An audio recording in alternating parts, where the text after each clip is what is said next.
Hello and welcome back.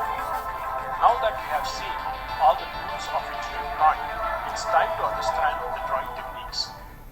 Let's start with drawing scales. Drawing scales allow us to draw any object to the required size on the paper. For small objects, for example a mobile phone, the drawing of the prototype can be drawn to the same size as the original, that is 1:1 on the drawing paper.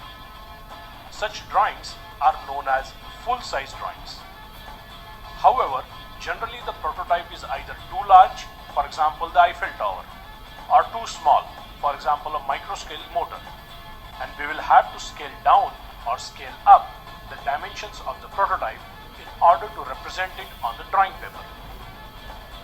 The representative factor RF is the ratio of drawing dimension to the actual dimension of the object.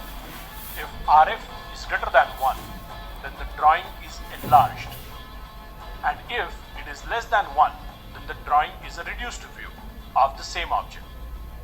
So we are all set to move on for preparing our drawing paper.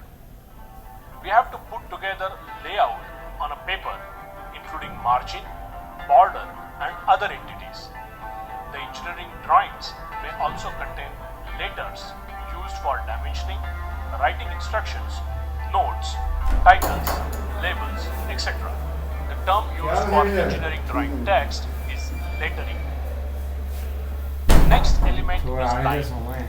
Lines are the predominant and the fundamental drawing element in every drawing. Various types of lines are used to represent different entities, like visible lines are used for drawing outlines of visible edges and surface lines which represent the objects.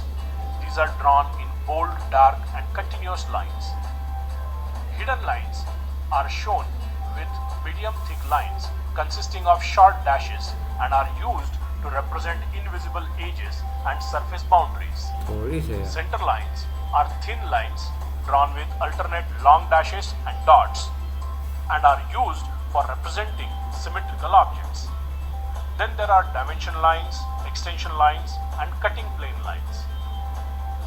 Well, now it's time to give exact dimensions to our drawings. Dimensioning plays a very important role while drawing. There are many types of dimensioning, such as horizontal dimensioning, vertical dimensioning, aligned dimensioning, chain or continuous dimensioning, parallel dimensioning, diameter dimensioning for circles, radius dimensioning for arcs, angular dimensioning for angles. And that's it. So with this, we have covered all necessary fundamentals of engineering drawing and graphics. Feel free to rewind and revise as you need, and of course, happy drawing.